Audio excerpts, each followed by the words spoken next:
Hello guys and welcome to today's YouTube video. So today's YouTube video is high in demand. Today I'm going to discuss with you guys my top picks for footwear and trainers for training and working out, what I'd recommend and what my favourites are.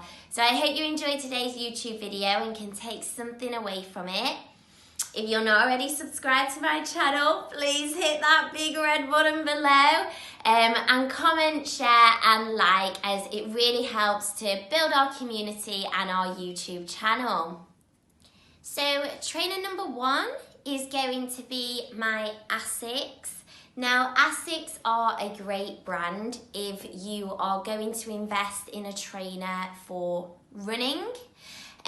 This Asic is the Asic Gel Nibus, I think that's how you pronounce it. And when I checked today, these are currently £180.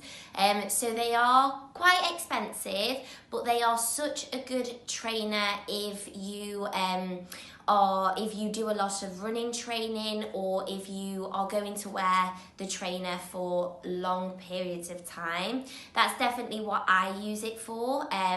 These are actually my dog walking shoes now, but because they're so soft and supportive and they've got this foam, they are really supportive, so they're really good for taking in impact. If you're outside on the hard surfaces, then they're really good for that. I wouldn't recommend them for strength training as such, just because they are so supportive and they've got that foam sole. They're not the best if you're lifting. You'll feel like you sink into them, which isn't what we want when we're doing, say, our compound lifts, such as our squats or deadlifts. And even sometimes if I'm demonstrating lunges, or single leg exercises, I just find that your foot wobbles slightly because the bottom of the sole is quite foamy and does move. So they're not the best for strength training, but they are good for impact. So they'd be better for, say, jumping exercises or running, like I mentioned before. So the Asics definitely do get a thumbs up from me, because I've got about 3 or 4 pairs of them, and I love wearing them as an everyday, all-day trainer. So yes.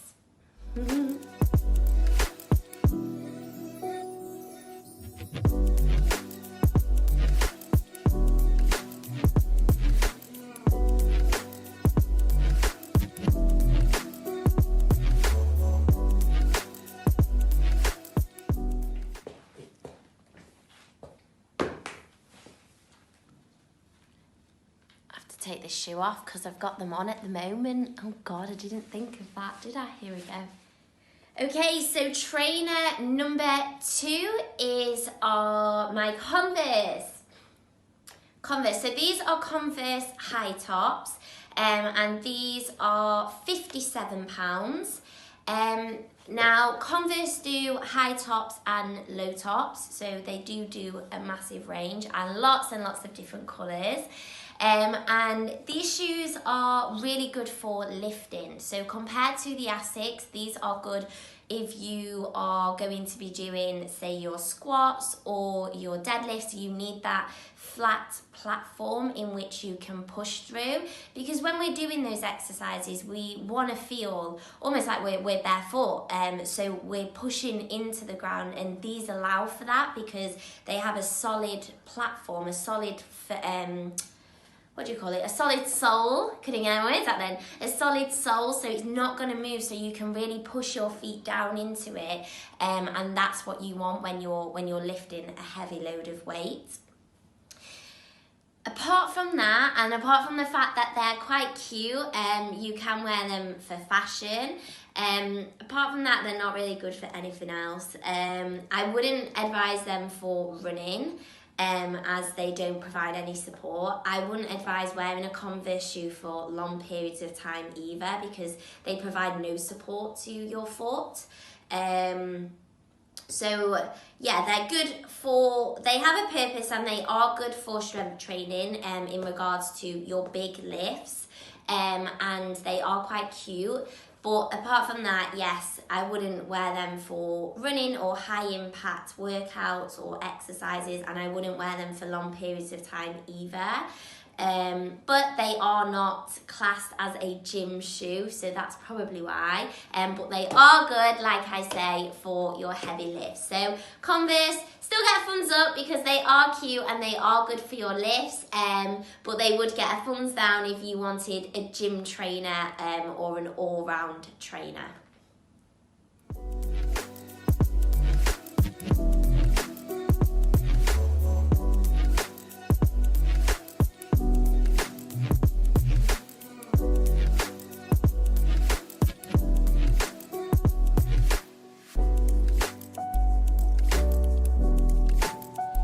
So trainer number 3 is going to be my Nike Zooms,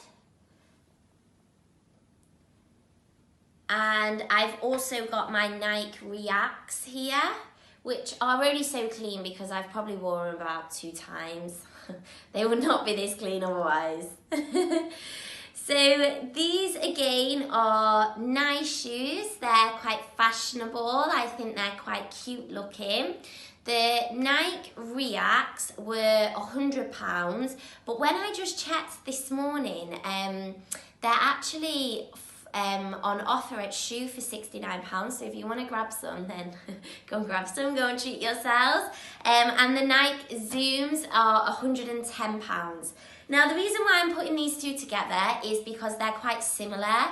Again, similar to the Asics, they both have soft soles, which is good because they provide some support. So I would wear these for longer periods of time compared to the Converse, but they're not the best for stuff like squats, lunges, even leg press, like exercises in which you really need to push into the ground and feel the ground with your feet. These aren't the best, as you'll feel quite wobbly. I find that if I'm demonstrating like lunges in these types of shoes, I just feel like my foot is, my ankle is not, doesn't have the support it needs underneath it. So that's something to bear in mind with these.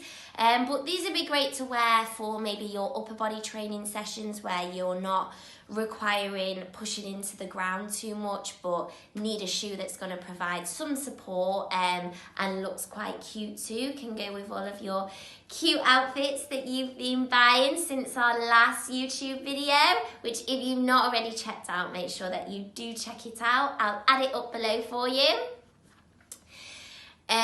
So yeah, so these both get a thumbs in the middle. I'm going to give these like this. They have their purpose, but yeah, they're not really the best for either, so heavy lifting or running, but they're okay. So yeah, they're in the middle.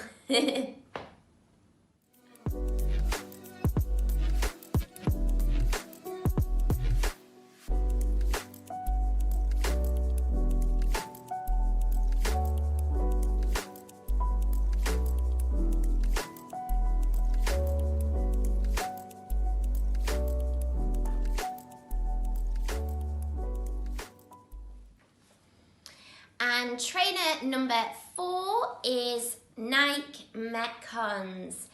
Now, these are just so cute. I love Metcons. They're such a good all-rounder.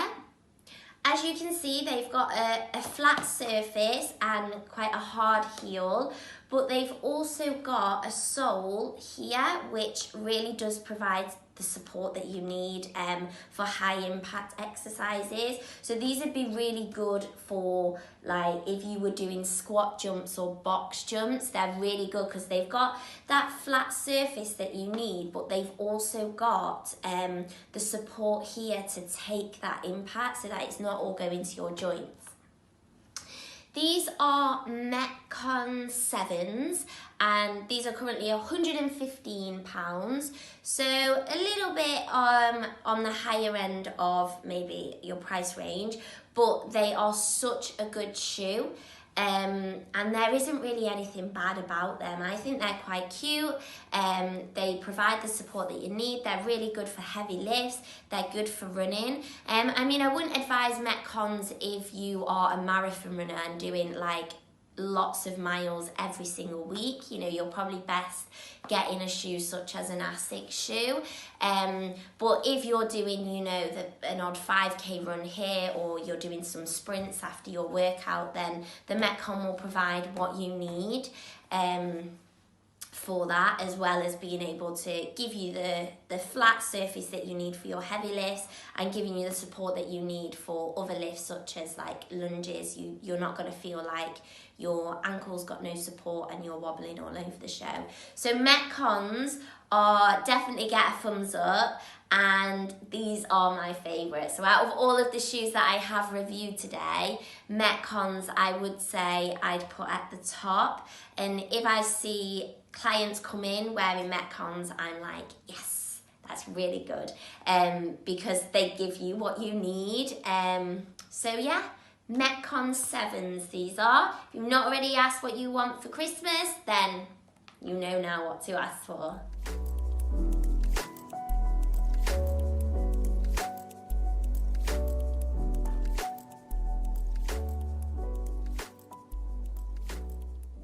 So guys, they're the 4 different trainers that I'm going to review for today, and the shoes that I currently have in my shoe closet. As I say, Metcons are the winners for me, just because they're such a great all-rounder and provide you with the support that you need for high impact exercises, whilst also giving you that solid surface that you need to drive through for your heavy compound lifts.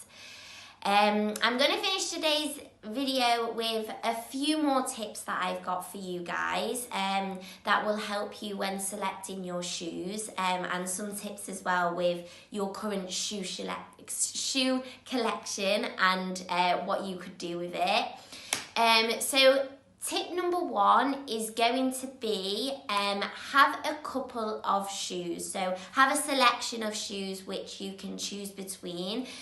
So for instance, on my heavy lifting days, I tend to stick with my Converse or my Metcons. But on my upper body session days, I might put on some of my more fashionable shoes like my Nike Reacts or Zooms, or even my Asics too. My Asics I tend to wear every day when I'm training clients, because I know that they're going to provide me with the support. But having that collection just means that you're not wearing your shoes down as much and as quickly, and also you can make sure that you've got the support that you need for the different types of training that you're going to be doing. Tip number 2 is to invest in a new pair of shoes. I'd say, obviously it depends how often you're wearing them, but say you are wearing these pair of trainers every day, for instance, then I would advise investing in a new pair at least every 6 months, as you're going to notice that they are going to wear down and they're not going to provide the support, the same amount of support as they did when you first got them. So yeah, I would say make sure that you're investing in a new pair of trainers when you can notice that your current pair are starting to wear down. Tip number 3 is going to be stick with the same pair of shoes for the same lifts. So if you have a heavy compound, for instance, in your training plan, I would advise sticking with the same pair of shoes every week when you perform that heavy lift, as it is going to have an impact on how you lift the weight. And we want to keep as many variables the same as we can to know what's working and to know what's not working. So stick with the same pair of shoes for the same types of lifts. Of course, you don't have to do that forever, but like, you know, for the duration of, say, your training plan until your exercises change and your workouts change. And tip number 4 is going to be they are not weirdos in the gym if they are lifting barefooted. I know there's a time and there's a place, and you know, health and safety, it's not very nice to see somebody out that having their toes out in the middle of the gym. No, I know, I get that. But it is probably the best way to lift weights. It's the most natural way that we can lift weights, and it's pretty much what we want to be replicating when we are lifting heavy weights. So lifting barefoot is a good idea for some exercises, but not all exercises. And there is a time and a place, and I think in a busy gym you shouldn't really do it. It can be quite dangerous, and other people might not like it. But lifting barefoot is a good idea with your heavy compound lifts. Your high impact stuff such as jumping exercises and even running. I mean, I wouldn't want to run outside barefoot. Running on the treadmill, I've actually read some studies about this, and again, it's not a bad thing. If you do have, say, collapsed arches though, then you really want to consider that you need to have that support there. And I wouldn't really advise my clients to run barefoot or to do high impact exercises barefoot. But if you're doing classes such as your Pilates or your yoga where you really want to feel the ground, or doing heavy compound lifts where you're not moving as such, you're just moving our weight from point A to point B, then going barefoot is not a bad idea. And hey, it'd be much cheaper, right? So guys, I hope you've enjoyed today's YouTube video and can take something away from today. Hopefully a new pair of trainers for yourself, and what a great time of year to do it. So make sure you're investing in the right pair of shoe for you, and the type of training that you do. If I can help you any more or in any other way, add a comment below and I'll make sure that I get back to it with any advice and any guidance in which I can provide that I think might be beneficial for you.